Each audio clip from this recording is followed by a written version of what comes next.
Hello, everyone. Welcome to Auntie Derek's Daytime Tea, where we discuss the latest celebrity tea in the news. And we do it live every weekday at 12:30 p.m. Eastern Standard Time on Chatmosa. I'm your host, Auntie Derek, and today is Friday, January 9th. So with me on the mic, I have some fabulous co-hosts, my Icy Chili, my Gorgeous Moon, and my Libra Queen. Hey, ladies. Good morning. And I want to give you all a kind reminder that we have our Hot Tea Cold Cash giveaway. So this is actually the end of week 9, so which means we have one more week to go. So 2 more lucky winners will win $100, 2 more lucky supporters of the show. And how you get entered into the giveaway, you RSVP to every upcoming live show that you see. You get an additional entry by attending that live show and staying for its entirety. And you can get another entry by tweeting or posting about my show on social media and using the hashtag Auntie Derek. And for the giveaways, terms, and conditions, head over to auntiederek.com/hot tea cold cash. Again, that is auntiederek.com/hot tea cold cash. So 2 more weeks to go, y'all. Get those entries in. All right. Well, I think we got a bunch of hot tea to jump into, so I think we could just go ahead and jump right in. Hot tea time. Yes. And you know what we like to start off with? Oh, I know you playing. Diddy news On Friday? on Friday. Oh, funny. Well, I think y'all might like it because this is actually funny. Because remember how Diddy and the team was working, like they wrote a letter to President Trump in regards to a pardon because they are pretty much begging. Well, the president said he doesn't believe he'll consider it. I have this New York Times article open. It looks like I'm going to have to do a custom article because I don't see a thumbnail. But give me 1 second. Let me get this posted for y'all. But it's from the New York Times. And a special thank you to, it looks like the person who wrote this article, Kenneth P. Vogel. Because of him, we actually have access to this article because, you know, New York Times is usually behind the paywall. But let me get the link for y'all here. And it said, the headline says, Sean Combs requested a pardon in a letter, but Trump is unimpressed. And here we go.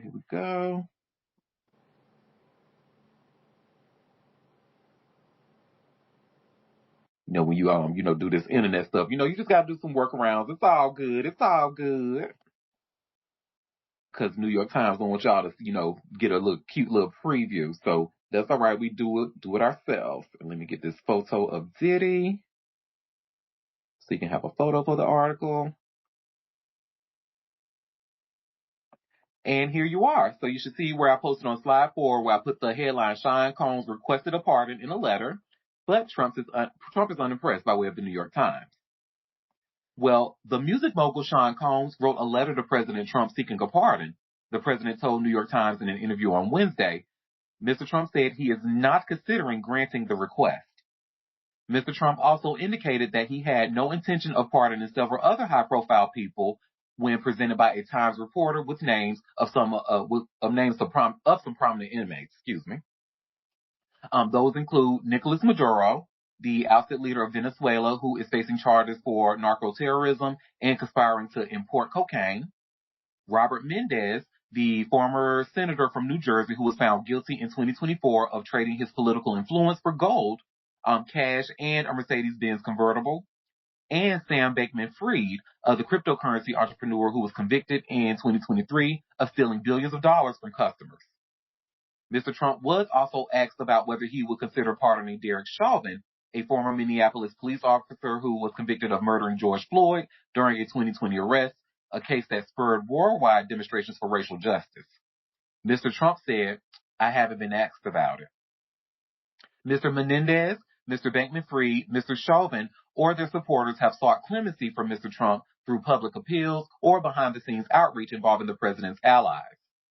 Mr. Trump has used the unfettered presidential clemency power to reward allies and supporters who make arguments that echo his own unsubstantiated claims that he was unfairly prosecuted by a Justice Department that was weaponized for political ends by the administration of his predecessor, former President Joseph R. Biden Jr. Mr. Trump last month pardoned former President Juan Orlando Hernandez of Honduras, who was at the center of what the authorities had categorized as one of the largest and most violent drug trafficking conspiracies in the world. But when the Times asked Mr. Trump whether there was any scenario in which he would consider pardoning Mr. Maduro, who was also charged with drug trafficking-related offenses, the president said, "No, I don't see that." Mr. Maduro pled not guilty to the federal charges. Now, Mr. Combs, who's 56, known as Puff Daddy or Diddy, was found guilty last year of prostitution-related charges and was sentenced to 50 months or a little more than 4 years in prison. His lawyer appealed the conviction and sentence last month, depicting the case as an unjust prosecution of sex between consenting adults and arguing that the judge had been unfair. The details of Mr. Combs' letter to Mr. Trump are not clear. Mr. Trump told the Times reporters that Mr. Combs had asked me for a pardon and that request came through a letter. Asked when the letter was sent, Mr. Trump said, "Oh, would you like to see that letter?" He did not produce the letter, and he was not considering the pardon request. He did not produce the letter and said he was not considering the pardon request. Asked Thursday for a copy of the letter or a description of its contents, the White House referred to Mr. Trump's comments. Lawyers for Mr. Combs did not respond to a request for comment about the letter.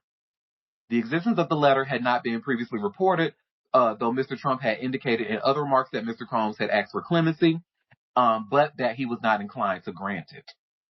The pair knew each other socially before Mr. Trump ran for president, but the president suggested that their relationship soured after Mr. Combs criticized his first presidency.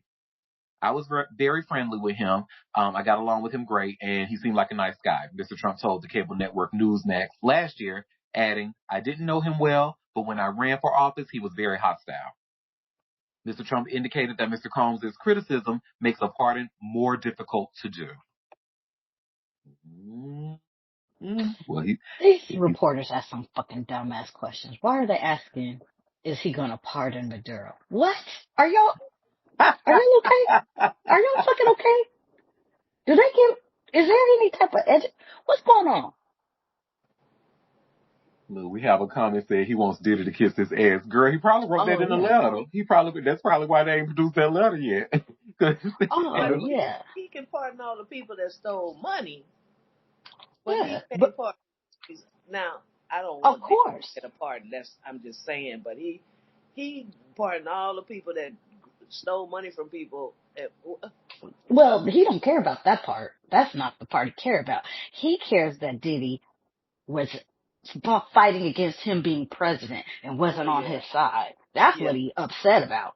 Well, of course, Petty Betty. Yeah, I mean, you think a scammer and a thief cares about other scammers and thieves? Of course not. He freed his people. Diddy just ain't he shitted on him. That's how he feels. So fuck you. I got the power now, boss. That's all that is. You want my help, but you didn't want me to be president. Fuck yeah. Yeah. The cancer in me is kind of like, well, he's got points on that one. But still. Listen, that's why I stay quiet, because I don't want to be put in a position that makes me look like I am agreeing with any of Trump's actions. Okay, I was like, being the cancer that I am and the petty that I have, I'm like, well, but, yeah, no. Well, that's that on that. Trump every second of the day. Well, Mr. Judah Engelmayer and everybody else who's under Diddy's team, looks like you don't have to go back to the drawing board, honey, because the pardon is out. He just and he looks like he's made himself very clear on that. Be quiet and just do your time. Just be quiet. So we ain't got weekly updates on your stupid ass. Please. Look, and I would love that for him, honey. But being the narcissistic personality he is, being quiet and doing his time is just way too easy. Way too easy for him. He probably wrote in that letter, "Man, come on, man, I'll fuck your dick, man." Oh, Lord. Oh, my God. If he... Allegedly. He better not have. Well, our next story, speaking of another problematic hip hop legend, really, hip hop personality, Russell Simmons. Oh shit, that rapist. Allegedly. Well, baby, he is very that, and he has the audacity of a white man. I tell you that. Because y'all see, I just shared here by way of hot new hip hop. Russell Simmons accuses HBO of owing him $100 million and an apology. $100 million? Oh, he is. What's that man's name that I just sent you a video of? He is, what you call it? Oh, who? It skipped my mind. My bad. Charlamagne just talked about him. Why is his Dang name? Dash. Dang, I don't know why his name was eluding me. Oh my God. Probably because he's somebody we need to forget. No, really it is. Look, when I tell you people need money, look at them. They just come out. How HBO all of a sudden owe you $100 million? Out of nowhere? And an apology. Oh, bitch. He broke. He ain't got it like he used to. Him hiding out in Bali is running his pockets low. Which is crazy because I thought like the American dollar goes like a really, really long way in Bali from what I understand. But okay. Maybe, but you know, he want to live above and beyond what his bank account is looking like. He probably been starved out. And you also have to understand that just like with everywhere else that, you know, we as Americans go, gentrification happens. And so cost of living and cost of things go up based off of them knowing that you're American. And he ain't, what streams of revenue does he have now that he's out and hiding? What businesses is he connected to where he's getting money? That's actually a good question. I'm actually Google that to see if we can come up anything. Because I imagine with him being who he is and what he has done all through the years, I imagine he got some kind of like something that could get some revenue while he's sleeping. Something got to be in there. Some kind of royalty somewhere, something. Like, ooh, baby. Like, Russell is he Simmons' collecting net BC Boy worth. royalties? I don't know. Net worth is estimated to be between 5 million and 350 million. That number's so wide. That gap is so wide. How can 5 and 350 million? I'll say he got like 2 million left on deck. Yeah, or Google trying to tell us, honey, maybe y'all need to go look into some Swiss bank accounts, honey, because that's what he got in the Americas. But maybe y'all need to look overseas. Figures are showing significant decrease from his peak of wealth that he amassed. Chat. Let me stop, honey, because you know niggas with money like that, they will do anything to keep it that way, and they will silence anybody who brings it up. So let me shut up and get back to this story. Well, Russell Simmons and his audacity of a white man accused it. He says HBO owes him $100 million and an apology. Well, Russell Simmons has a bone to pick with HBO, and he's not afraid to let the world know. Earlier this week, the Def Jam co-founder took to Threads to demand an apology from the company. HBO, you owe me hundreds of millions of dollars, he alleged. I need my bread for all my charities and family members, specifically my children. You know what you did was horrific and malicious. You can't hide. Ask Oprah or anyone who's ever looked at the evidence available in suit. You intentionally suppressed all of it. I want apology and 100 million. Time to pay. It's unclear why Simmons thinks HBO owes him this kind of cash. Back in June, however, he sued the company for a staggering $20 million. The lawsuit was filed in New York State Court. It accuses those behind the Amy Ziering and Kirby Dick directed documentary on the record of defamation. In the lawsuit, Simmons also alleges that evidence that could dispute the sexual assault allegations he's facing was left out of the documentary. Allegedly, the evidence in question includes more than 20 interviews with witnesses that challenge the negative narrative that surrounded him in recent years. He alleges that it was presented to both John Stankey, the CEO of Warner Media at the time, as well as Chairman and CEO HBO and Max Content, Casey Bloys.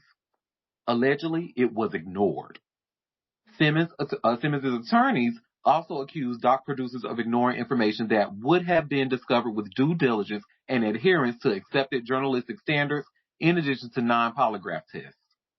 Shortly after the suit was filed, a spokesperson for HBO's parent company issued a response. We dispute Mr. Simmons' allegations, stand by the filmmakers and their process, and will vigorously defend ourselves against these unfounded allegations, they confirmed. Mm-hmm. So what I think is Russell Simmons is trying to take a page out of Dita book and like with the Netflix documentary, but unfortunately for Russell Simmons, like, the people over there at HBO Max, they not fit to send a Netflix boo. Like, they've done their homework. They've done, and all them interviews and stuff that you talk about, clearly they got it, and for them to not even include it in the documentary meant it was a nothing miracle. It wasn't because in this patriarchal society, right, they wanted each and everything to clear your name before even releasing this documentary, because they did not want the hip hop icon that is Russell Simmons to be accused of rape. Not only Russell Simmons or L.A. Reid up in that motherfucker, honey, but the fact that there was overwhelming evidence that was outlined in the documentary. And again, if y'all haven't seen it, I would highly recommend it. It was damn good. But honey, I don't know what he thought. Baby, tell it to court. Don't tell us. Go tell Threads. And he already tried to sue for $20 million, and we ain't heard nothing of that. So, honey, you might want to sit this one out, honey. For they collect you. You already ain't got no more hair left. They're gonna they're gonna come for the scalp over there in Bali. Well, that's that on that. Audacity of a white man, honey, I tell you. Well, they always say to move like that. Don't they say it's best to move through life with the audacity of a white man? Oh, we have a comment. Fuck this kneecap head nigga. Okay. Well, that's that on that.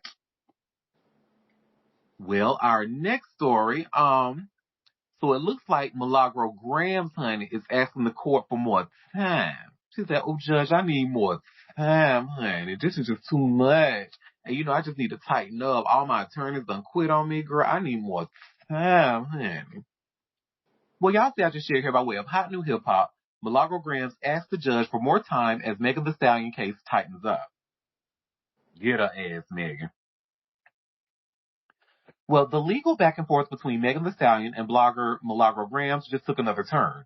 However, it's not looking great for Milagro right now. According to court updates, Milagro has officially asked the judge for extra time to respond to Megan's request for court intervention in their ongoing defamation dispute. For context, Megan is asking the court to step in and shut down what her legal team says are false and harmful claims being spread about her online. The rapper wants Milagro ordered to delete past posts and recordings, and she is also pushing for limits on what Milagro can say about her going forward. It is a serious move that could reshape how the situation plays out publicly. Here's where things get messy. Milagro's lawyer requested an additional 15 days to respond, but not because they are putting together an airtight defense. According to reporting from court journalist Megan Cunningham, shout out to Megan the Bob, two of Milagro's attorneys have already walked away from the case. That leaves her current legal representation saying they cannot meet the court's existing deadline. The judge did not mince words either. U.S. District Judge Kathleen Williams Altanaga warned that if Milagro misses the deadline, the court would grant Megan's request automatically without even hearing Milagro's side. That will be a major win for Megan by default. If the judge ultimately sides with Megan, the ruling will not just affect old posts. It could also restrict Milagro's future commentary about the rapper. Megan's team says this is necessary to stop misleading narratives from continuing to circulate online. As of now, the judge has not ruled on whether Milagro will get the extra time she is asking for. But with lawyers dropping out and deadlines closing in fast, the pressure is clearly mounting. At this point, Milagro's position looks shakier by the day, while Megan's legal strategy continues to gain momentum. Keep your foot on her damn neck, Megan. I know that's right. Judge, I need more time, honey. I need more time. I need to get things together, honey. I need to make some calls, girl. We need more time, honey. And baby, if you missed that deadline, you heard what just happened. Judge Otsanaga said, baby, miss it again. Miss it again. And we just gonna go ahead and just move forward with Megan's side. We ain't even gonna hear yours. All right. Well, at this rate, it looks like it's because after this, who gonna wanna, I mean, unless you a good ass defense attorney, or unless you just really just need the money at this point, or need the billable hours, I don't see this as a winnable case. But then I'm also not a lawyer, so that's that. So, but that's that on that, child. Oh, this next story, bitch. Do y'all remember the other day? I can't remember exactly when, but I know it was sometime this week. And we talked about DMX being posthumously I can't even say that word. Posthumously ordained a minister. Mm-hmm. That the church that was making him a minister, you know, in his after Well, baby, that his estate has come out to say, not so fast, girl. Wait a minute now, what you doing? So I have this link here from Hot New Hip Hop. DMX estate denies authorization of planned posthumous ordination ceremony. Listen, I can't say that I'm mad at this. Well, the estate of Earl DMX Simmons is pushing back against a planned tribute event that claims to ordain the late rapper as a minister. They shared an exclusive statement with All Hip Hop to make it clear that the ceremony is not officially approved or sanctioned. In the statement, the DMX estate addressed growing attention around a service scheduled for Saturday, January 10th of 2026 at Foster Memorial AME Zion Church. The event has been promoted as a posthumous ordination honoring DMX's faith and spiritual legacy. But the estate says it has no involvement. The upcoming ordination of Earl DMX Simmons is not an estate-sanctioned event, the statement reads. While we appreciate third-party efforts to honor Earl in this way, neither the Foster Memorial AME Zion Church nor Bishop Imhotep are among the representatives of the church with whom he had close ties. The ceremony is reportedly being organized by the Gospel Cultural Center and framed as a symbolic spiritual gesture rather than a formal I'm gonna tear this word up. Ecclesiastical, whatever, child. Appointment, that word. Ecclesiastical appointment. Sound it out. Ecclesiastical, excuse me. Thank you. That's how you know I probably need to go back to church, child. Anywho. I know you know that word. As interest in the ceremony continues to circulate, the estate is making it clear that that there are boundaries. Celebrating DMX's faith is welcome, but doing so without approval crosses into murky territory. Bishop Dr. Osiris Imhotep, who has been associated with the event, has described it as an acknowledgement of DMX's public expressions of faith. He pointed to the rapper's long-standing relationship with prayer, scripture, and religious reflection. Moreover, the estate has been pretty involved in protecting and honoring DMX's legacy. More recently, it responded strongly to an online auction that surfaced featuring rare materials connected to the late rapper. As Hot New Hip Hop previously reported, auction house Gotta Have Rock and Roll tried to list more than 30 items said to be tied to DMX. The items included handwritten lyrics, unreleased recordings, vintage performance footage, and cassette tapes containing freestyles and diss tracks. Some of the tapes are reportedly expected to fetch as much as $10,000 each. The estate maintained that the sale was never approved and has warned that legal action may follow. In a statement to TMZ, representatives made their position clear, saying that they were surprised and disappointed to discover the auction, which they say was not authorized or cleared by the estate of Earl DMX Simmons. The estate is clear on not assigning an official's religious title in his name. While they acknowledge the intent behind the tribute, they stress that any event implying formal ordination does not reflect the wishes or authorization of those responsible for protecting his legacy. All right, now that estate says stop playing with her. Oh, they said if I go back to church, I'll be sweating. Not I burst into flames. No, child, quiet as it kept, I probably won't, girl, because I'll be the realest bitch walking up in there, honey, that they seen in a long time if you really want to wake it up.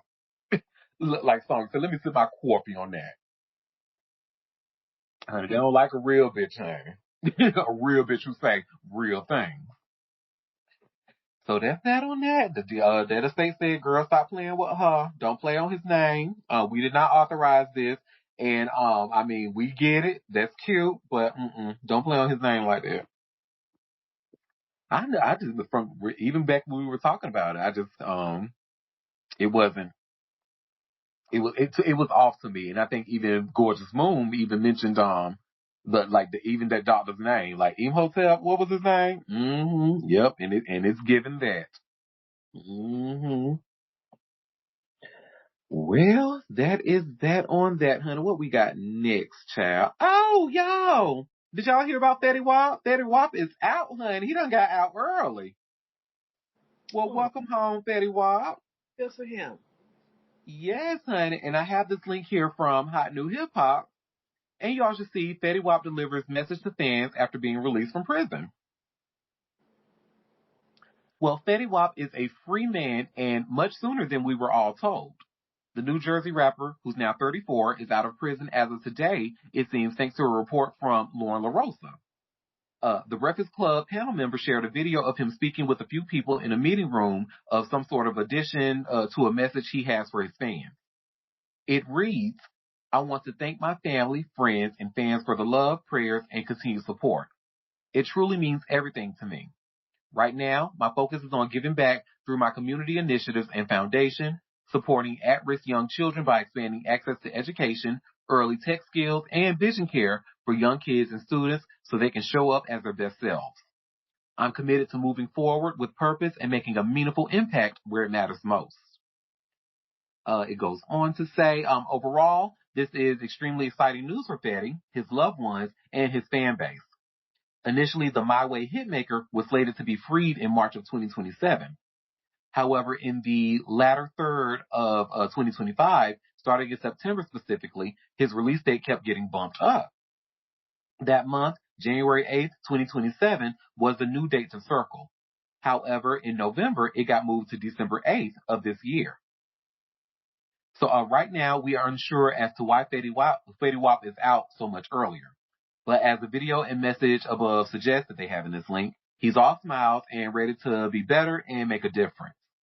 For those wondering, the Trap Queen talent was hit with a 6-year prison sentence in 2023 for a federal drug trafficking charge. To be more specific, it was conspiracy to distribute cocaine.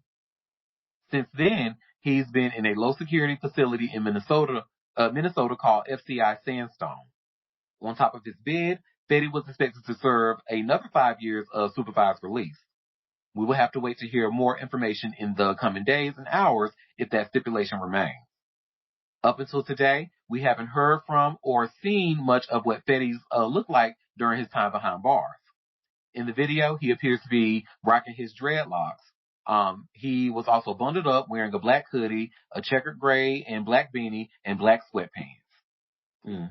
Change them change them sweatpants to gray, honey. You know what? And I must say, honey, he gained that prison weight. It's looking like a little snack. But shout out to him and his family. I'm actually friends with one of his cousins. Shout out Christiana, hey girl. So she and I used to work together. But yeah, one of his cousins. She's real nice. Auntie, you just be 6 degrees of separated from everybody. I know, and still don't have no bacon number. How does that work? Maybe if I did the homework, I'm sure I will have a bacon number somehow, in some way, especially some of the shows I've done background in. Yeah, I'm a researcher. I know I got a bacon number somewhere, child. But yeah, that's that on that, and welcome home, Fetty. I wonder if Fetty J. Blige, honey, Fetty Franklin, honey, you know, that vocal icon, if he's going to be giving us any new music. I hope so. I like his voice. That is a singing ass nigga. Can you let him eat his first meal of fried chicken first before you make an album? Nah. You heard what's on the radio. We need singers.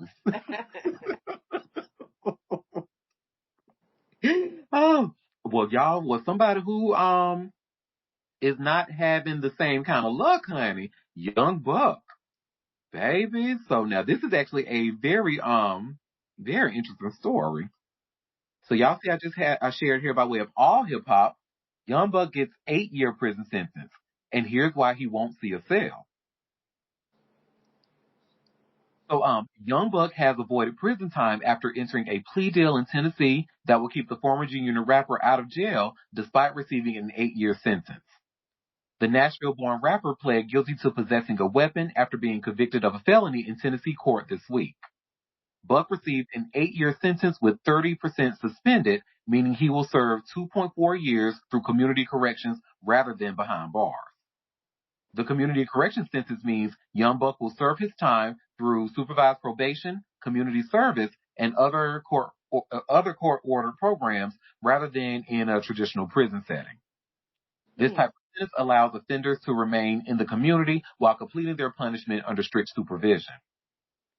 The charges stem from a 2020 incident involving his then girlfriend that resulted in multiple criminal counts. Young Buck was originally charged with domestic assault, vandalism over $10,000, and possession of a weapon by a convicted felon following the altercation at his residence. Court records show that Young Buck's former girlfriend allegedly shot at him during the incident and was also charged with reckless endangerment. The case has dragged on for nearly 6 years, with Young Buck's trial delayed multiple times before the plea agreement was reached. The year 2025 was a little rough for Young Buck.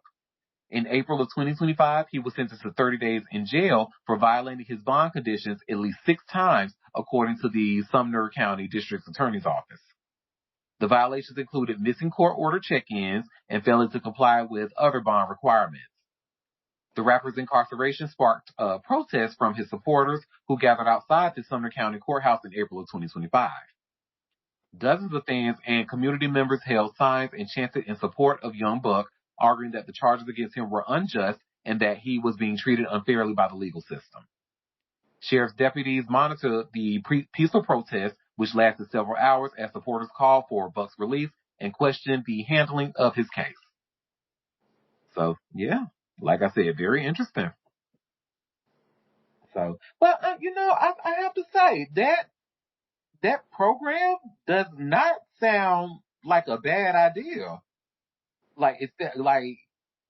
But you know what? I don't know because I'm kind of thinking out loud here because it's like, okay, now if I'm a repeat offender, right, and I know like, maybe if I do something a little less heinous, then maybe I don't have to go sit in bars. I can just go and still be in the community and still be a whole sociopath, and I don't know. Well, I don't think they will continue to give you that. I mean, that's a chance that you won't get again if you commit a crime. I think giving people a chance who, sometimes it's rather than just locking them up in the system the way it is today, just rotting in the jail cells and for sometimes for crimes that really don't deserve the time that they give them. There needs to be some kind of rehab now, even if it's just in prison, because it just doesn't seem to be a lot in there, that they can do other than work in the laundry or the kitchen, like the programs that will teach them some real skills, but a lot of those skills involve weapons type materials. Maybe that's why they don't want to do it, like teaching them woodworking and metalwork, something like that. But they do that in prisons in other countries, but they keep them under control. I guess better. I don't know. Prison it hurts so many people. You're in jail, locked up a lot of times until you go to trial, and then the charges get dismissed or dropped, or you don't serve no time, and then you've lost your job, you've lost your apartment, you've lost so much just with the system the way it is today. I don't know. But then people don't want them to get out on bond because we just had a shooting on a city bus the other day. Two young men were shooting at each other and wound up shooting another young person in the leg and wound up killing a 25-year-old white woman. So they found them because they got videos on the buses here now. All the buses have cameras, so they were on camera doing this. Kill that girl shooting at each other. So, and one of them was already out. He was out on bond. I think the shooter was out on bond for some kind of other crime he had committed. And people are tired of that. So, it's 6'7". Like, Yeah. when people do stuff like that, it just makes it harder on the people who really do deserve a chance to be out in the community and continue to try to do right and get themselves, in order after I'm a crime. saying. I'm saying, girl, because when you live, like, cause I actually follow, on my Twitter, I follow a lot of abolitionists, right? Mhm. And they make some damn good arguments. Truly they do. But I'm just to my core am not, because I've just seen like, it's too many bad actors out here. It is. And unfortunately that makes it, those bad actors make it bad for the innocent prisoners, or, Mhm. whatever you want to Mhm. call them. But I hear you, and you make a damn good argument, but I'm just not there. I'm not there with you, but I support your right to fight for it, and you making a damn good argument. Well, I mean, I get it both ways. Um, a lot of the crimes that are committed out here, though, are by people who are out on bond. So Hmm. it just makes it hard to give somebody a chance, like a first time offender or something, rather than keeping them locked up until their trial because of this. They're out here still committing crimes. So they're getting real tired of that. It's going to be harder and harder for the people to get bond. Yep. But truly, they do give. I mean, if you've been arrested 20 times and you was arrested again and they let you out on bond, I mean, what do you really expect? It doesn't seem to be any rhyme or reason to it. It's not like these are first time offenders out here. They've got extensive records and all of this stuff. So I don't know, Auntie. It's not enough room in jail for all of them, though. That's one thing. Yeah. The That's for jail, sure. they're just not big enough. They're already overcrowded, and they constantly sending people there every day. So, do we really want to build more prisons? I guess that's the only answer. Really? Hmm. Put them in the churches. They got plenty of room in them churches, especially the mega churches. Put them in there. And then do what with them? I don't know, honey, but keep them away from the kids for the time being. Keep them away from women and the kids, honey. Mm-hmm. Yeah, yeah, that's a big problem. No overcrowding. It's forcing them to let a lot of these people go. They just don't physically have the room for them all. So, mm, I don't know. Um, Now, this next story, now I think what just happened here, this is actually going to be set a precedent for like artists not really speaking out towards like big record labels and stuff like Universal Music Group. Cause did y'all hear about Salt and Pepper and their case against them? Well, hun, we about to talk about it because I just shared this all hip hop link, and you see where it says UMG defeats Salt and Pepper in second high profile victory after Drake win. Uh, And it won't, because remember, hun, and the Salt and Pepper argument was very, very different from Drake's. And what Salt and Pepper were pretty much alleged. And matter of fact, let me just go ahead and read about it because I'm sure they got it in the article. Well, UMG scored another decisive legal victory Thursday when a federal judge dismissed Salt and Pepper's lawsuit against the music giant, marking the label's second major court win against prominent rap artists in recent months. Let me read that sentence one more time. Marking the label's second major court win against prominent rap artists in recent months. Okay. Anywho, U.S.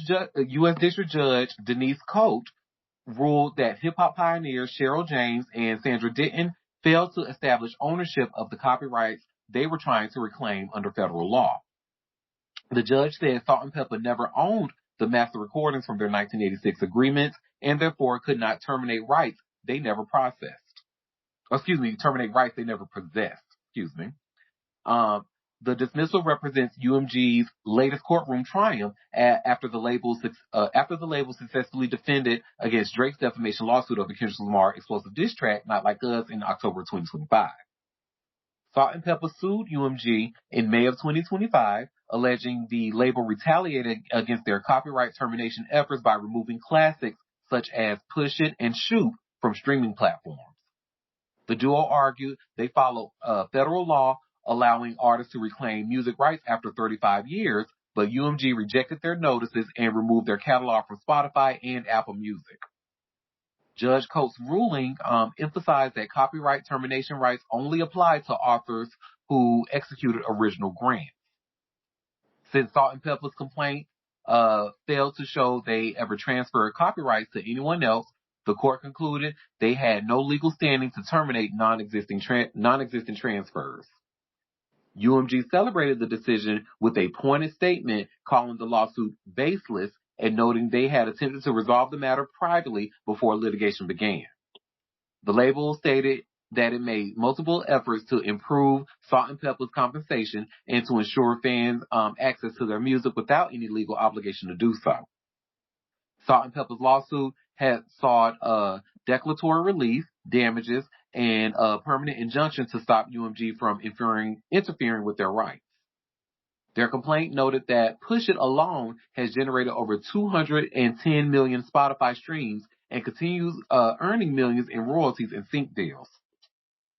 The dismissal leaves Salt and Pepper without recourse to reclaim their most valuable recordings, while UMG maintains control over a catalog that has generated substantial revenue for decades. The label expressed willingness to continue working with the duo despite the legal defeat. UMG's spokesperson said the company remains open and willing to find a resolution and wants to focus on amplifying Salt and Pepper's legacy for future generations. The music conglomerate legal department has proven particularly effective at dismantling artist challenges to their business practices. That's another sentence I need to read again. The music conglomerate's legal department has proven particularly effective at dismantling artists' challenges to their business practices. So in Drake's case, the court rejected claims that UMG artificially inflated Not Like Us through bots and pay-to-play schemes, finding his evidence consisted of unreliable social media commentary. The label represents both Drake and Kendrick Lamar through different divisions, yet successfully argued Drake's defamation claims were merely an attempt to save face after losing his rap battle. The ruling establishes UMG's position that artists' challenges to their catalog ownership face significant legal hurdles, particularly when original recording agreements lack clear copyright transfers. Both Salt and Pepper and Drake found that federal courts require substantial evidence to support claims against major label practices. UMG's legal team will likely use these victories as precedent when defending against future artist lawsuits challenging their control over valuable master recordings and promotional strategy. Girl, see? Not good. And this article outlined it beautifully. This is not a good thing, honey. And you know what it's going to cause? It's going to cause more artists to go the independent route if they already haven't. You can't fight that big money, honey. That's big, big, big, big money. Huge money. So that's that on that, honey. I hate to hear it. I would say I'm gonna go a stream pusher, but it ain't gonna help the girls in no way. No. So. And I don't. While I'm not a Drake fan, I consider him one of their bigger artists. If he couldn't make a dent, really, who can? Yep. Well, his stupid ass, he tried to. Now his trying to make a dent, I still don't understand because it's like you shooting yourself in the foot trying to. You like, damn, if I'm going down, I'm taking everybody else down with me. Because it's like he tried to allege they were using like pay-for-play blocks, and they were literally doing that shit for his music. Allegedly. Because let me say allegedly, because UMG got big money. Huh? Look at how they defeating all these people in court. You crazy, but yeah, allegedly, but Drake really, he made himself look stupid, and he made his argument look stupid. Stupid. Just a stupid poutine-eating Canadian. Stupid. I agree. Well, speaking of somebody else who's stupid, Antonio Brown. Oh, shit. Well, it looks like he's actually getting a little bit of a taste of maybe a little bit of white privilege. I don't know. Maybe because, he plays the sports ball. Do he still play? I don't think he plays anymore. Oh, well, that's interesting. I thought he still played. You know, I don't know nothing about that shit. But but what we do know, as by way of TMZ, you see where it says here, Antonio Brown facing attempted murder charges, or facing attempted murder charge, allowed to travel across Florida, honey. Yeah, Mm-hmm. I don't think his antics I think got him he's not on a team anymore. Ah, damn, homie. Yeah, he's been crazy for a minute now. He did all that stuff with Tom Brady, like talking. Oh man, Tom Brady really tried to pull him back in and make sure he had a job, and then he really did Tom Brady dirty.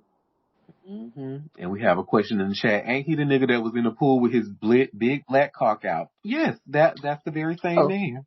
ow, okay. Yeah. Um, And it was a nice it was a nice one. ew, Yeah. Yeah.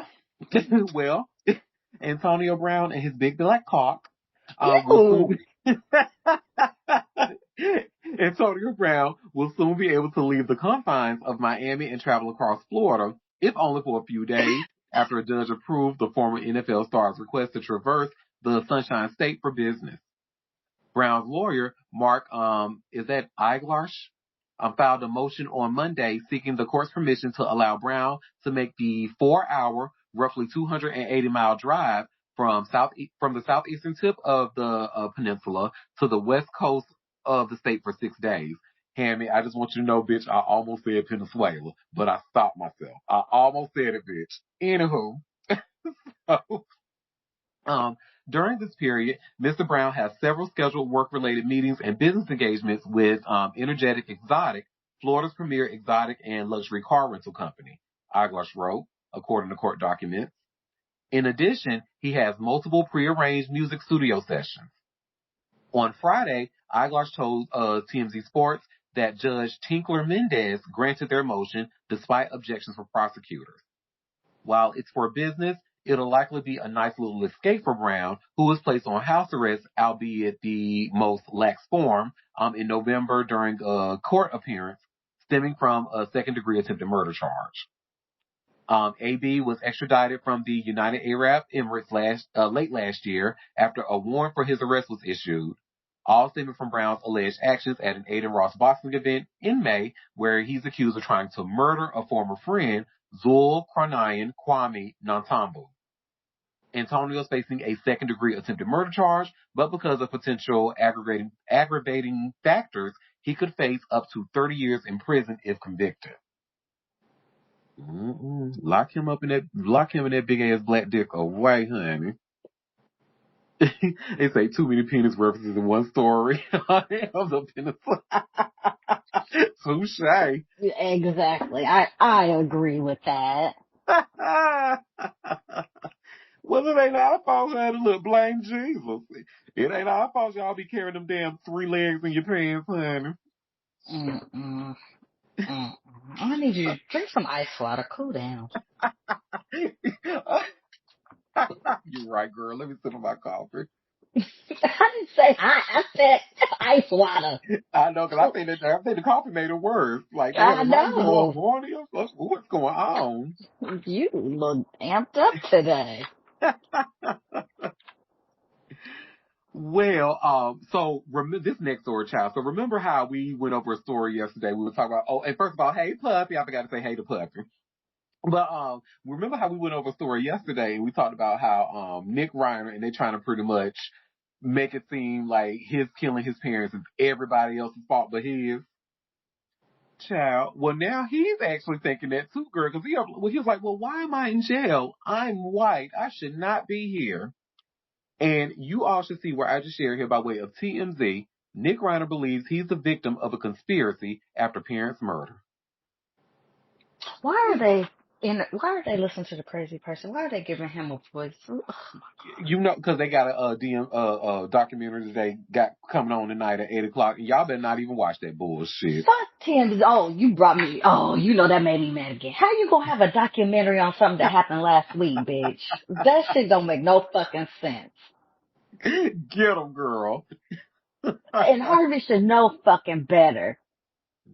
He You should know. do documentaries after trials, after everything has come to conclusion so you can gather all the information. How you doing a documentary before the shit even happened? He said, I want that shit now. Fuck him. I can't stand his ass. Well, I mean, this story, when I tell you this story, so, like, I'm just, girl. Well, Nick Reiner knows he killed his parents, Rob and Michelle Reiner, but he doesn't understand why he's in jail, sources with direct knowledge tell TMZ. TMZ has a documentary, TMZ Investigates the Reiner Murders, What Really Happened, airing tonight on Fox and dropping Saturday on Hulu. Our sources say Nick is delusional and believes the people who put him behind bars are engaged in a conspiracy against him. Our sources say Nick's fatal mental spiral occurred about a month before the murders when doctors changed the meds he was taking for schizoaffective disorder, a severe mental illness that causes delusions, hallucinations, and mania. The meds made him increasingly dangerous and erratic. We're told the meds are still not working properly. Well, that's clear. Anywho, we know Nick's team was proceeding down a path of pleading him not guilty by reason of insanity. Fact is, that plea does not require proof that the defendant, like Nick, didn't know the difference between right and wrong. The key is whether he understood the character and quality of his actions. Even if the murders were premeditated, it's possible for a jury to reach a verdict of not guilty by reason of insanity. And then I'm not even going to read the last sentence because it's promoting that damn documentary. So, yeah. White privilege. Oh no, I should not be here. I'm white. There is a conspiracy. I should be able to kill my parents in peace because I'm white. Bitch. Tell that to the Menendez brothers. Oh. Well. There you go. Well, honey, that is that on that. Bitch. Well, let me tell you who white privilege is working for, honey. So y'all may not remember this, but back on my show on September 2nd of last year, we did a story about Nicholas Braun. Do you remember Nicholas Braun? And he's an actor from the show Succession. What was his name? The show was Cousin Somebody. But he also was in the movie Zola and stuff like that. But we learned that he got caught up with a DUI. Well, baby, it's like it never even happened. Look at that white privilege work, honey. And y'all should see where I just shared here by way of TMZ. Succession star Nicholas Braun's DUI arrest record completely expunged. Completely expunged, bitch.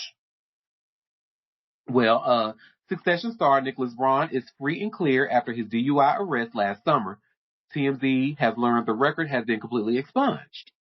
Ab Harris, a rep for New Hampshire judicial branch, tells TMZ not only has the DUI case has been dropped against Braun, but as of December 10th of 2025, a judge granted a petition to annul the record.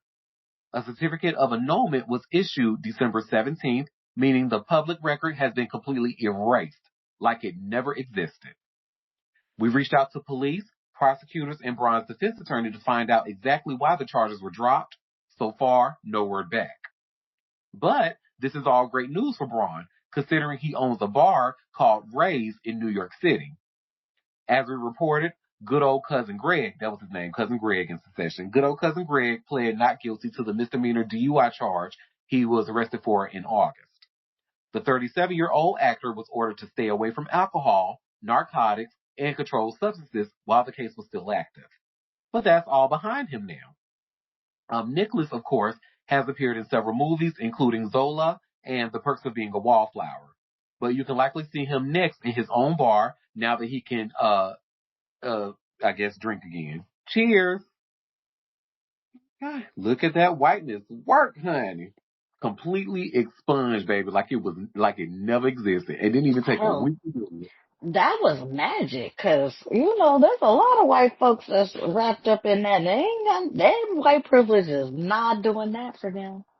So he got something, little magic going on over there. Baby, they said, voila, magic, honey. He probably maybe, I don't know what, promised them free drinks, unlimited drinks at the bar. I don't, child. Cause what's that dude from, it's a lot of people. It's a lot of white folks that's like, wait a minute, how you do that? Mm-hmm. Well, let's go from white people asking how you do that to why you doing that. Because remember, we talked the other day about Spencer Pratt's ass talking about running for fucking mayor. Girl. Shut up, I'm glad I missed that. Why are we running it back? What? Because well, we're running it back simply because Karen Bass's her strategist is saying, "Nigga, sit your ass down." Well, he didn't say it like that, of course, but well, He y'all can kicked see it off. I share here by way of TMZ. LA mayor strategist slams Spencer Pratt after he announces he's running. So, Spencer Pratt Spencer Pratt announced his run for mayor of Los Angeles yesterday, but Karen Bass's team doesn't seem worried. As we reported, the 42-year-old reality star announced his new mayoral bid on the first anniversary of the Pacific Palisades wildfire, which destroyed more than 6,000 structures, including the house Pratt shared with his wife Heidi Montag and their two sons. Since the tragedy, Spencer has engaged in fiery exchanges with California politicians, encouraging fans to call for him to run for office. While he's answered the call, not everyone seems to think it's a good idea. Mayor Karen Bass's campaign strategist, Douglas Herman, tells TMZ, it's no shock that in advance of his imminent book release, a reality TV villain who once staged a fake divorce to boost ratings and spent the last summer spewing post-fire misinformation and disinformation to pump up his social media following would announce he's running for mayor. Baby, I just have to say, that was a read. That was a read. Anywho, remember, Spencer and Heidi admitted to faking a split in order to boost their careers after their income from the Hills was reportedly drying up. Spencer's book, The Guy You Love to Hate, Confessions from a Reality TV Villain, is expected to hit shelves and tablets January 27th. He announced his book tour 3 weeks ago with dates in New Jersey and Los Angeles. While Spencer has gone after several California lawmakers, he's perhaps attacked none harder than Governor Gavin Newsom. Oh, is that a surprise? Attacking a black woman so hard? Of course. Well, it says the governor's office called Spencer a C-list reality TV star after he attacked Newsom for a controversial ordinance. Newsom's office insisted the governor had nothing to do with the bill, which would have allowed low-income properties to be built on burnt land in the Palisades, but the proposed legislation never went into effect anyway.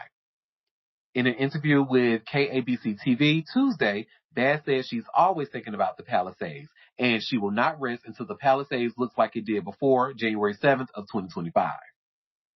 She also commented on the They Left Us Burn rally, where Spencer made his mayoral announcement saying, I think there are people who are profiting off this, and that is what I find very despicable. Intentionally putting out misinformation, intentionally profiting from social media, book deals, etc., I think that's unfortunate. She added, to me, I hope it's about healing and moving forward and getting this community back. Every single Palisadian that wants to come back. That should be the focus. Focus, excuse me. I said focus. Anywho, yeah, so that's that on that, honey. I mean, and I think I agree with Mr. Douglas Herman. It is not a good idea. Sit your ass down and promote your book and get out of our face. Please, we already got enough reality TV going on in our government as is. And Spencer and Heidi always been the fucking wrong timing ass problematic people. Ugh. Agreed. And you know what? But unfortunately, he's not going to sit down because he got other reality TV people encouraging his silly ass, like fucking Brody Jenner. So, yeah. Another privileged ass white boy, please be fucking for real. Ugh, Oh, yes. this just got my nerves bad. Cause I just want to bitch slap both they little bitches. Damn. You should see here what it says by way of TMZ. Brody Jenner, who needs to be slapped by Gorgeous Moon, supports Spencer Pratt for LA mayor, calls reality TV a hard job. I bet it's the only job you've ever had. Be fucking for real. Oh my God. I Well, can't do privileged white boys right now. This is disgusting. okay, ain't it just cringy, honey? Well, Spencer Pratt works as a hard. Spencer Pratt works as hard in reality TV as anyone who has a traditional 9 to 5 gig. So says his fellow co-star, The Hill's Brody Jenner. The son of Caitlyn Jenner took to social media to defend his pal after Los Angeles Mayor Karen Bass's office ridiculed his mayoral candidacy announcement, calling it a little more than a publicity stunt to sell his new book. Brody's telling people not to underestimate Spencer, pointing out the guy has a degree in political science from USC, but he chose to stick with reality TV because he recognized a great opportunity. On top of being, quote unquote, one of the smartest people Jenner knows, Pratt's also one of the hardest workers, with Jenner asserting that shooting any TV show, even reality TV, is tough because of the packed filming schedule. Okay, girl. Brody claims it's often more demanding than many traditional jobs, though we'd guess there are quite a few construction workers out there who might disagree. You better wake it up, TMZ. This is the first right thing you said. Okay. Anywho, Jenner wraps up his post by adding Pratt's got his voice because he's at least got the courage to stand up to corrupt career politicians who aren't moving the great state of California forward. Pratt promised to expose the system when announcing his campaign, with his main focus centering around the alleged mismanagement by LA politicians before, during, and after the devastating Pacific Palisades fire in January 2025. Dismissive local leaders beware. Looks like Spencer's got the support of some very famous friends. Girl, the fuck, bye. Okay. And that's that on that, child. Oh, we have a comment. Where my pressure pills? I know that's right. Exactly. Pass them to me, cause, ooh, God. Well, go ahead and take the pressure pill, honey, because we got another. Let's talk about another. While we on the Jenners, honey, let's talk about his sister, Kendall. Why? Oh no, damn. This is not a good day. Ew. Well, Kendall, honey, Kendall is denying she has ever had any plastic surgery. Any plastic surgery, honey. So y'all should see I just shared here by way of TMZ. Kendall Jenner says she's never had any plastic surgery. So there's a little quick video. She was on the, what's the name of this podcast? It's called the In Your Dreams podcast. And she was just talking, I've never had, pretty much just kind of throwing all her sisters under the bus, honey. I know that's right, girl. She said, no, this face is fresh. All I had was just a little bit of Botox in the forehead, just a little bit. But no, this is fresh face. Like, this is what freshness looks like. So, let's just see what she has to say about that.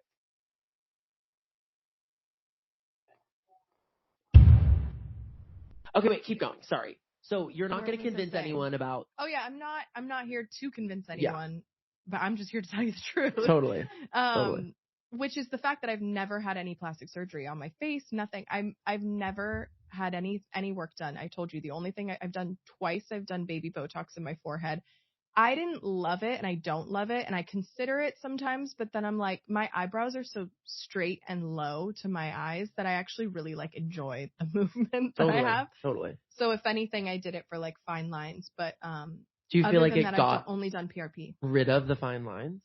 For temporarily, it goes away. I'll see videos of me and a professional, a licensed doctors on Instagram or TikTok, and they're doing a breakdown of all the surgeries I've had and all the work I've had done and all these things. And I've seen them of other people too, of course. I've never seen it of people you. that I know that have never had those things done and things like that. But what I want to say is that I do find it really damaging because then I think young people, like you were saying, you did that at 18 and sometimes we just have curiosity and all those things. Totally. But it can affect young people in such an interesting way because then they see that and they're like, oh my God, that's what I have to do to look like that. And then they go rush and they do something silly, maybe at a young age, and they don't realize that. Totally. I mean, we all make silly decisions at young ages and maybe things that later on we regret.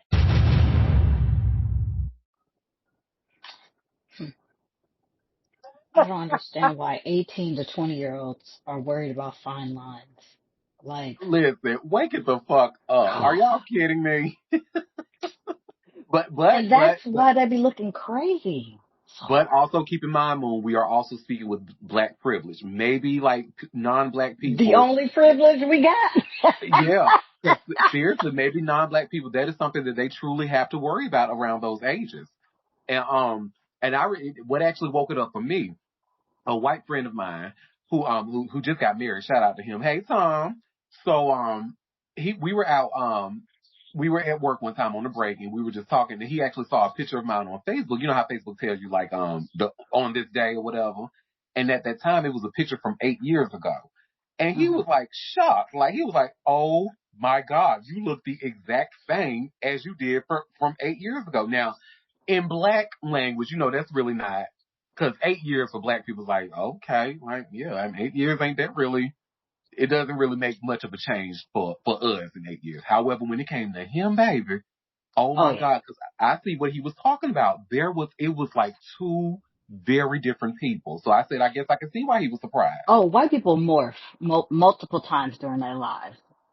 Oh, Sometimes you don't even know they are the same from child to, like, I have never seen so much change in white people. Like, oh my God, do you see this comment?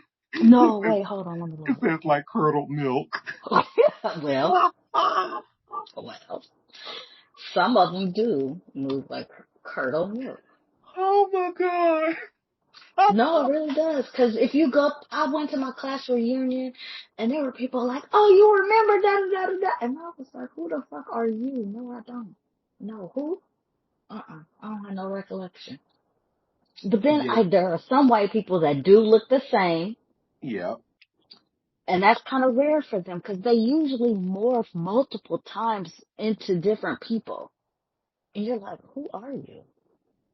yeah. And we certainly do have black privilege when it comes. Because remember, Moon, when we first met, remember I told you I thought I was older than you, and was very shocked when I found out it was the other way around. Yeah. And I still be having, like I said, every day I wake up and I'll be like, shit, I'm old. God damn. What is happening? You know, all these videos. Oh, she's a cougar 42. And I'm like, oh shit, I'm in blue past 42. God damn. Such a life. But I Child, don't go think through. Kendall had any. She's the only. Honestly, I believe her. She's the only one. The younger sister though, she reconstructed her face. That is the best plastic surgery I've ever seen on anyone. Reconstructing a whole face. Mm-hmm. I ain't never. That is some. That doctor's hands was touched by God because it must be a combination of her youth and his skills because baby, he pulled nothing. I mean, he pulled something from nothing because that child. Mm-hmm. And then trying to say she didn't have plastic surgery. Oh, bitch, I know you fucking lying. Why you trying to say Mm-hmm. you didn't have no surgery? Girl, you have a whole new face. Please. And I don't know, would y'all consider Botox to be part of? So I guess I can understand why some people wouldn't consider that, like, because some people Mm-mm. use it for headache purposes and stuff. But I don't know. I think that's still And it's kind of very temporary. It's very temporary. okay. Okay. Cause you would have to keep it up. Like, you have to get it done every couple months or whatever. It wears off, you know. And Kylie's facial reconstruction, that she's got some, that give her like a decade. Damn. Hmm. All right, girl. What you know what you got to do in 2032? Oh, we have a comment. We still talking about this? Well, we don't have to no more, baby. We can talk about something even worse. Oh So, shit. well, our next story, fans are wondering why did Young Thug change his profile photo to a photo of Kevin Gates sucking on toes? Oh shit. Yeah, this is worse. Please. We could have stayed with and I don't even fuck with the Kardashians, Jenners, but we could go back. Cause absolutely not. I'm sorry, I almost just choked on my coffee. Oh my God. Okay. Well, y'all, so I just share here by way of hot new hip hop. Young Thug randomly changes his Instagram profile picture to Kevin Gates sucking toes. Well, outside of joining the F the Streets movement, Young Thug has been doing his own thing since releasing Uwe Scooty, or Uwe Scuddy in September. However, the Atlanta rapper is drawing some attention to himself after making a peculiar move on his Instagram account. As caught by his fans, Thugger decided to change his picture to a photo of fellow MC Kevin Gates. However, it's not a normal picture by any means. In fact, it couldn't be further from the regular. Well, as you can see, uh, it's of the Louisiana native sticking his tongue in between a woman's toes. Fans cannot believe their eyes, with Thug's biggest fan account, Thugger Daily, warning everyone to even steer clear of his page. Man, don't go look at Young Thug's new Instagram profile pic. The page says per bars. However, folks' curiosity got the best of them. Why did he put this as his profile picture on Instagram? With crying, laughing emojis, one user writes. Should have listened to you, man. I didn't need to see that. Another admits. A third replies, I really need to start minding my business. It will be interesting to see if Kevin Gates or Thug decides to explain themselves. In other news, and this is actually the real story, by the way. In other news, Young Thug secured a nice legal win stemming from his RICO case. After his arrest, he had a lot of his luxury items and money seized. Not too long after he returned from the multi-year trial, it was expected that he would have his things returned. Around $150,000 in cash, cars, and jewelry were among the belongings he was due to have back. However, that process hasn't been smooth, but as of today, we have learned that Fulton County Judge Paige Reese Whitaker approved the MC's motion to dismiss an appeal from the state that would have tried to deny his possessions being returned. Now, the state of Georgia must give those seized things back to him by 5 p.m. on today, Friday, January 9th. Mm-hmm. So, They thought they was gonna keep his money. Honestly, they would have if he not fought. Damn, he twice. Yeah, and you know what? Because I love y'all, I decided not to show. You see how nice I am? I didn't even show the profile picture of the toe tuck. Thanks, because So y'all I'm can't not say even I'm gonna not go nice. look. I don't even care. How about that? Oh, it's right in here. It's right in here, That's honey. all right. I'm not gonna look. I know how to mind my business. Your description of it was just enough for me. Thank you. Well, now speaking of some other things, Shenseea, girl, Shang Yang, what are you doing, honey? I wish the Jamaican Queen was up in here because I'm sure I would love to hear her commentary on this. But baby, why are they saying Shenseea and DDG are linking up in Nigeria, honey?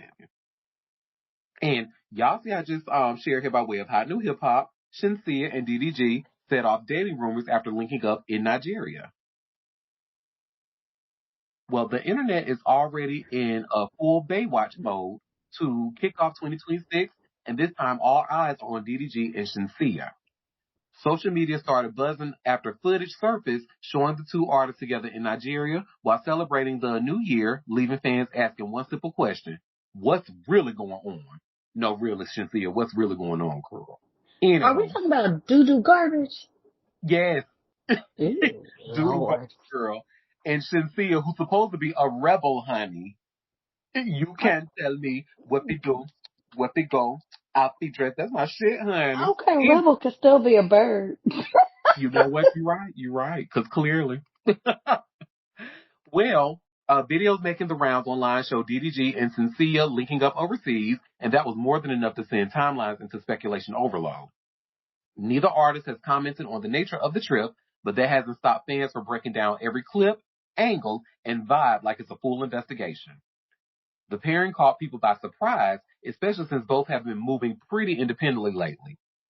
Shenseea has been outside globally, balancing music, fashion moments, and international appearances, while DDG continues to stay visible through his music, content, and nonstop online presence. Seeing their paths cross in Nigeria felt random to some and very intentional to others. Of course, there's also the possibility that this was just a friendly link up or a shared New Year's celebration with overlapping circles. Still, the timing and location have fans convinced there might be more to the story. 100% his type, one person commented on the video. So far, both DDG and Shinsia have stayed silent, letting the clips do all the talking. No captions, no explanations, just enough mystery to keep the internet guessing. Whether this turns into something official or fades into a quick holiday moment remains to be seen. The new year barely started, and celebrity rumor season is already in full swing. Mm-hmm. I mean, I These think they might. people really trying to. Y'all care about doo-doo garbage that much? Like, No, we care about Shinsia, girl, because you're supposed to be better than that. Why are you linking up with him? I mean, we say that about you, but you don't want better. That's what you tell us. You're right. So in that case, Shinsia, I get it, girl. You know, I was this close to judging you just a little bit, but you know what? I'ma hold back. Cause girl, I've been there, honey. And probably will still go there. Take me through that. With a problematic ass nigga, honey. So, it is what it is. With some of us like what we like. And he up there wearing a fucking muscle shirt. Oh my God, he's so fucking pathetic. Ugh. But girl, do you know he's a stalker, allegedly? You better be careful with that, girl. I'm saying, I feel like that shit was actually swept under the rug about him when Hallie was away. Remember when she was away doing her movie or whatever she was doing? She was doing a project or something. And that motherfucker, when they were separated, snuck into her house and then gonna go into her bedroom and take a picture of the empty bed and then gonna text it to her. Nigga, what? She should have known then. But she probably thought that shit was cute at the time too. She Oh probably God. did. And my whole I thing want is, better for us. hell, and I feel like there are too many like true crime documentaries. There are too many like Fatal Attraction episodes. There are too many Snapped episodes that show that stuff like that happens like right before somebody is killed. Ultimately, like shit like that be happening. Are you kidding me? And then him stalking that girl. I forget her. I always forget her name. I wish Leonka was here because she reminds me of that girl's name. But when she was out just having lunch, you know, her posting on her Snapchat, and he just appeared just smiling and shit. You're How did you know I was here, motherfucker? What the hell? Doo-doo garbage.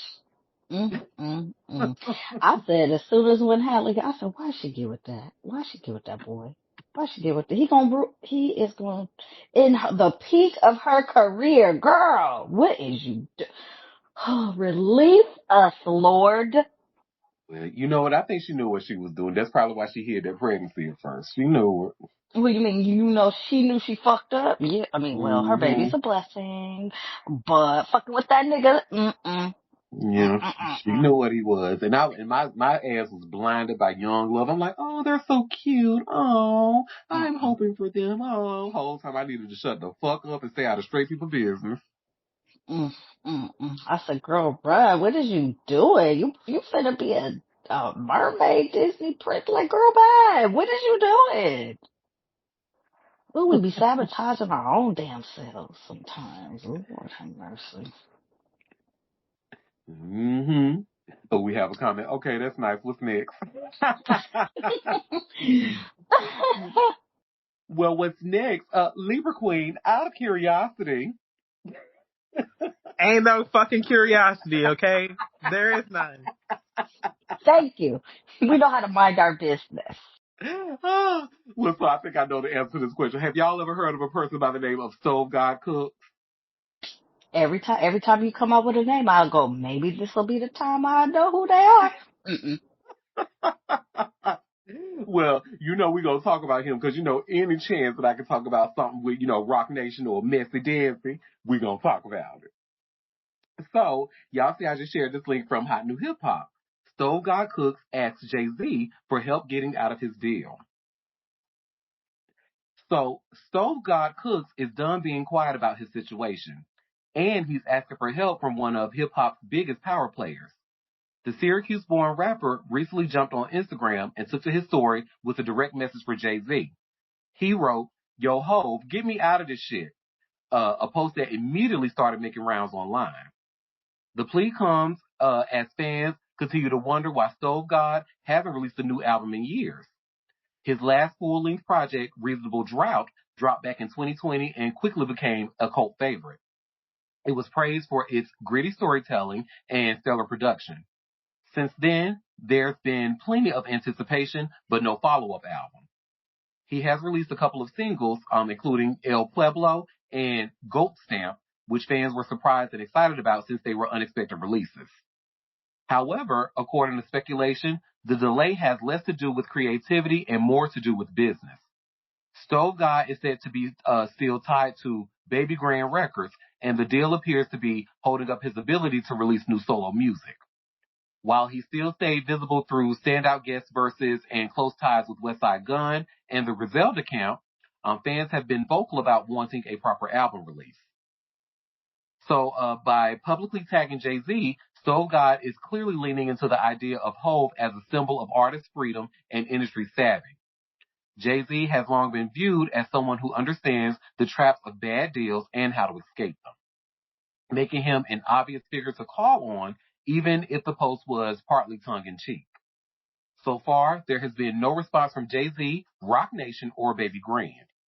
Still, the moment has sparked renewed conversation about artist contracts, stalled careers, and how often talented rappers get stuck in limbo behind the scenes. Free Stove God, one user commented on Twitter. I like the idea of rappers just calling Hove like the bat signal, or as if he's one of the rap Avengers, another person joked. Whether this public call for help turns into a real movement remains to be seen. But it's clear that Stove God Cooks wants out, and fans are more than ready for whatever he drops next. Look like stovetop stuffing or C-spot run. I know that's right. Child, so what that was, right? So y'all remember how in a couple of years back when all that story about Missy Desi and her daughter was going on, there was an artist by the name of Hit Boy, or a super producer by the name of Hit Boy, who just pretty much praised Roc Nation and Missy Desi because they helped me get all my masters and this and that. They're just such amazing people, and that's what I think is going on here, honey. I think Stove God Cooks was reached out to by Missy Desi and her camp and saying, hey, do us a favor. Just act like Jay-Z is that nigga and, get the fans talking and see what we can do. Now, I can't prove this, allegedly, but I'm just saying. If people are doing that, people really need to get hobbies. Yes, people are doing that. Get a hobby. I mean, can you look around at our country, what's going on? I mean, do that. Let's fix that. And then we could go back to this foolery, I guess. Mm-hmm. Oh, and I'm sorry, Gorgeous Moon. I forgot to tell you, that was a 3-story warning. So Stove God was my 3rd story. Well, somebody in the chat might be happy. It's ending then. Well, one thing that person in the chat may not be happy about because, oh my God, you guys, oh my God. Britney Spears. Britney Spears said that she's never performing in America again. Oh my God. Okay, old Britney. We don't care because you're not young Britney. Well, and you see, I just shared here by way of TMZ. Britney Spears says she will never perform in the U.S. again. Oh, now we have in the chat. I'm fine with that. Well, Britney Spears calls the shot, and she's saying that she will never perform in the United States again. The Princess of Pop shared the shocking news on Instagram last night, explaining to fans she never plans to step foot on stage in America because of extremely sensitive reasons. However, she's ready to perform overseas, teasing shows in the UK and Australia very soon with her son. She gushed, "He's a huge star, and I'm so humbled to be in his presence." She also said she's singing the piano in the photo. And she posted to her son, seemingly willing to help her kiddo in any way she can. Britney did not reveal which son she's speaking about, but she previously applauded her younger son, Jaden James, over his musical prowess. She and Jaden have a tight relationship and have spent some time together over the last year. Plus, we told you the pair spent Christmas together. Meanwhile, her older son, Sean Preston, celebrated with his aunt, Jamie Lynn, and her family. Britney also addressed her signature Instagram dancing videos in her latest post, telling fans, "Interestingly enough, I dance on IG to heal things in my body that people have no idea about. Yep, it's embarrassing sometimes, but I walk through fire to save my life. The toxic singer has said her freestyle dancing helps her move through past trauma in the past, and we are seated and ready to watch, including her possible upcoming performances with her son. Excuse me. I'm right. Mm-hmm. Okay, girl. She fooled everybody and got her off them papers, and then when buck ass wild child, no thank you. She pulled a caper on the people. Y'all, honey, when I told you I ain't had nothing for her ass, honey. So the moment I learned that she was a whole Karen, I said, oh, no, thank you. Karen Spears can stay right over there. Mm-mm. No, thank you. And speaking of that boy, Victor Wembanyama, because I didn't know any idea of who he was until that whole incident happened. But I saw that he was playing the other night when a sports ball game was on the TV. I was like, oh, that's that really tall guy. Victor Wembanyama, who Britney Spears tried to grab and got mad that the security knocked that shit off. And I think the last time we read about him, I think wasn't he like trying to go into being a monk, but I think that turned out to not be true or something like that. I don't know anything about that, but okay. He been playing. He's French. He's from France. Yep. Ever since I found out she was a Karen, honey, I don't really got me. It was cute. Her first album was actually iconic. That Blackout album is probably arguably one of the best pop albums out there to this very day. But I don't fuck with no Karen. So. Yeah, but that was after she got released off her papers. But the daddy was like, I told y'all. I try to tell y'all answers. Well, speaking of somebody else. Oh, sorry, bro. Say, let her go. Bye, girl. Yeah. Well, speaking of someone else who doesn't like Karens, Amanda Seales. Well, y'all remember when Joe Rose was here last week? She was telling us how that's one person that she would love to collaborate with. I understand because I'm actually a fan of Amanda Seales myself. Sometimes she be pushing it. She be fucking pushing it. I like her because at the end of the day, she's pro-black, pro-woman, pro-queer. So I'm here for it. And sometimes she's not. Sometimes she be getting, but okay. Oh, well, I just share here by way of hot new hip hop. Amanda Seales explains why she refuses to go on the Joe Budden podcast, honey. Girl, did they ask you? Yes, a lot of people have asked her to go on there. No, did Joe Budden ask? Not the people. Did Joe ask you to come on there? That's a good question. And see, now I'm mad because now her stupid ass got me defending Joe Budden. I don't even like that motherfucker. See? This is how she's toxic, problematic. I don't know. That's a good question, but I wouldn't see why not. Why Joe wouldn't want, especially if you got people like Mark Lamont Hill on there. Like, I'm sure he would want some intelligent people on there, I think. Well, here is a clip of why she explains why she pretty much because they were just talking. It's been too much of them talking shit about her on the show, and she just chooses not to go that route. Would I go on the Joe Budden podcast?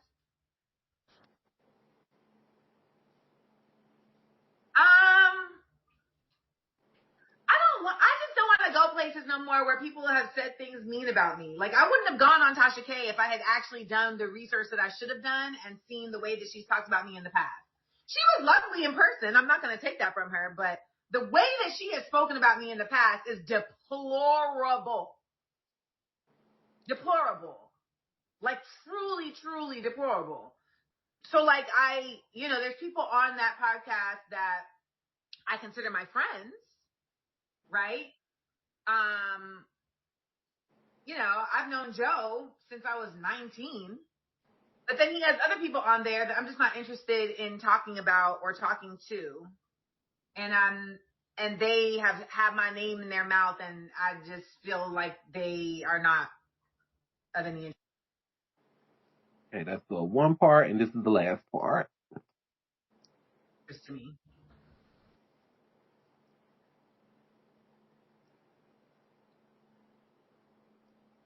So that's my answer to that. But like Dr. Mark Lamont Hill and Don't Call Me White Girl, like those are my friends.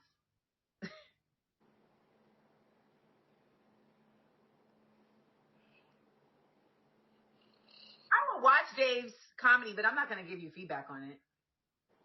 I'm also a sensitive person. I'm a sensitive gal. So it's like, I don't like when people that don't know me have shit to say about me, and I don't like when people that do know me have shit to say about me. So it's like, don't talk about me unless it's positive. That's how I feel. Because a lot of times people can't seem to just talk about the thing I'm talking about. They have to talk about like me as what they consider me as a person. And it's like, but you don't even know me as a person. So that's that on that. And then this article ends with, I think there was something that says, Joe Budden is the only podcaster Amanda Seales refuses to sit down with.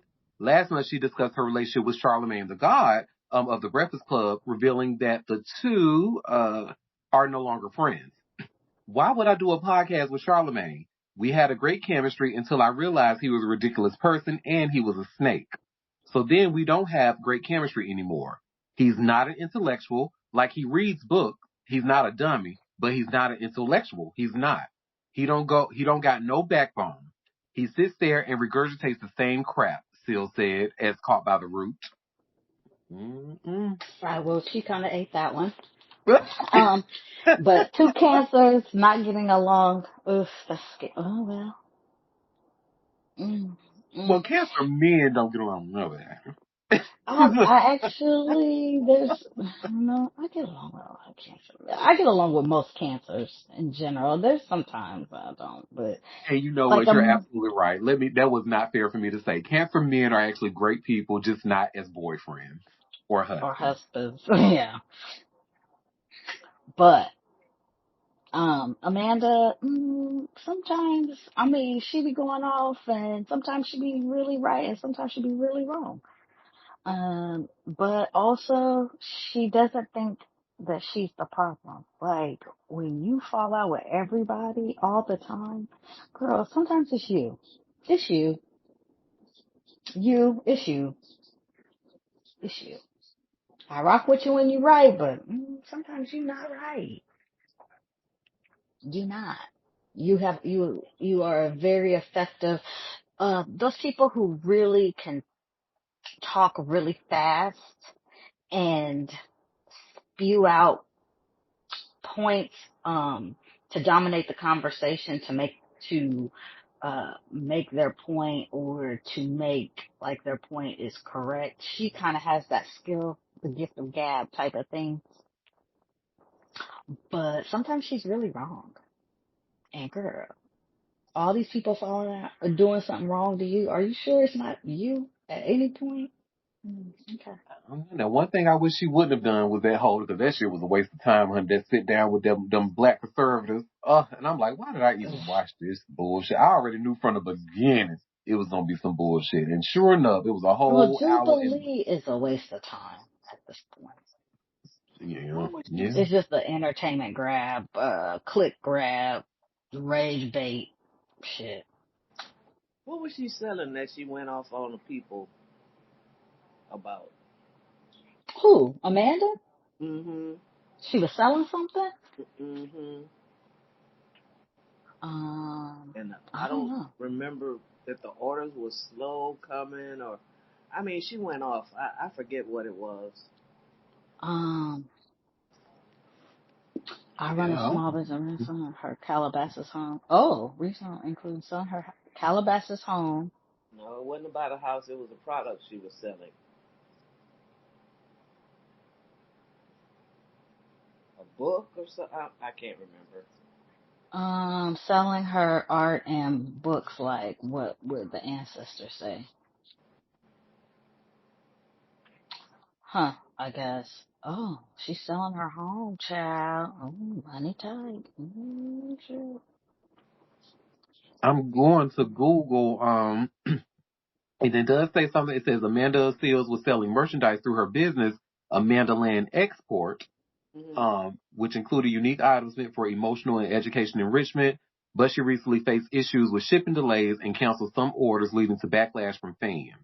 Yeah, I think if they complain, she canceled their order, some shit. I mean, she went off on Twitter about it. So yeah, she was pissed off because people would, complaining about the shipping and taking so long, and Yeah, she does that.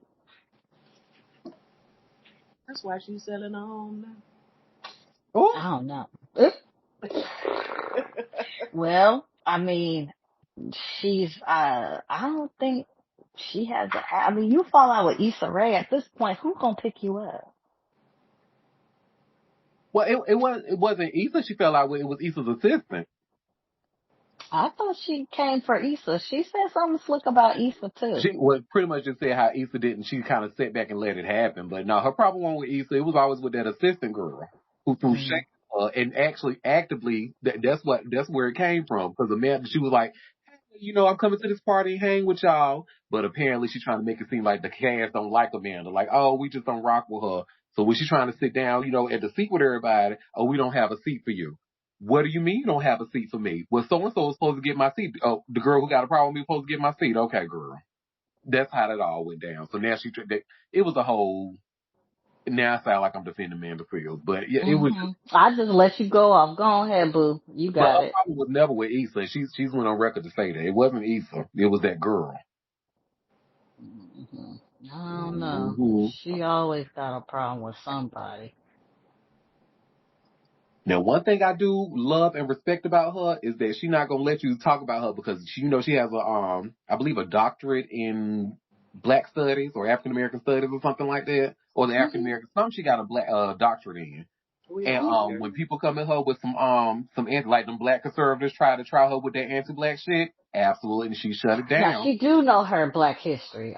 She knows it, and I love that for her, and that's great. But yeah, her interpersonal skills are lackluster. But okay. Well, you see, I'm monitoring what I say, honey, because Amanda, I like you, and I would love for you to come on this show, girl. And I know you don't go nowhere where they be talking shit about you. We won't be. Come on here, girl. We won't be here. Oh. Yeah, you can have a whole sit down with Auntie by yourself. I will be exclusive. I will go and stay home. I will watch from the sidelines, baby. You got it. And your lovely no co-host. Oh. Y'all are terrible. Well, I don't have any co-hosts today, but today my guest is. Child, you got it. One-on-one, baby. Well, y'all, that was all the tea that I have for us today. So before we head out, and before I wish you all a fabulous weekend, did any of you have any tea that you want to share or any tea that I might have missed?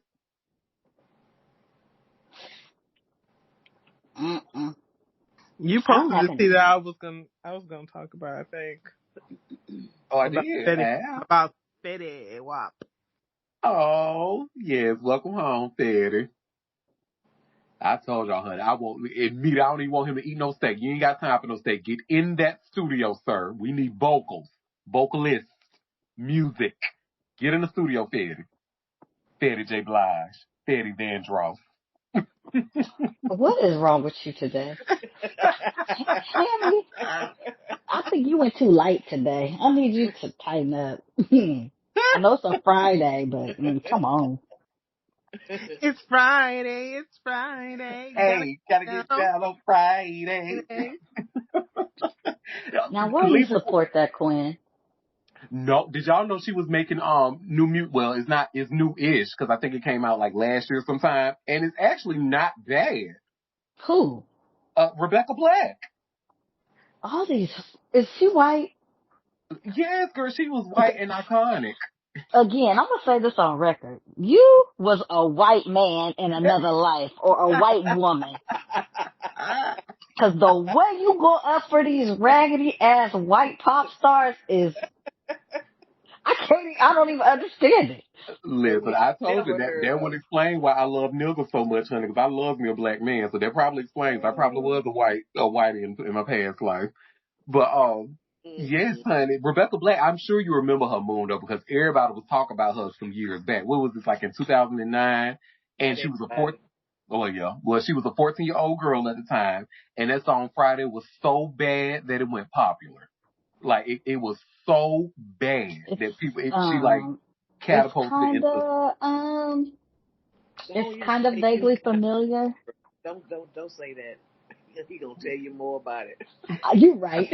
But no, she is actually making new music now, and it is cunt. I said, okay, Rebecca Black, you better work. It's cute for her. But she's just not like my Willa Ford, honey. Willa Ford, who's back, bitch, who's making an album called Amanda, because you know that's her actual government name. So she coming out with a new album, baby. When I saw Willa Ford on that TV before, I said, what did I do to deserve this? Oh my God, this is amazing. Willa Ford is back after 20 years, bitch. I'm telling you, she done came down. She coming and she's showing you pop girls how you supposed to do it, honey. How you supposed to pop that white puss, honey. I know that. I'm here for it. Okay. Okay. I'm coming back. Okay. Well, y'all, it is always a pleasure. Thank you for taking time out of your busy day to come and sip tea with me. We will be back on Monday for a live show at 12:30 Eastern Standard Time if you can make it. But until then, I hope you all have a fabulous weekend. Bye, everybody.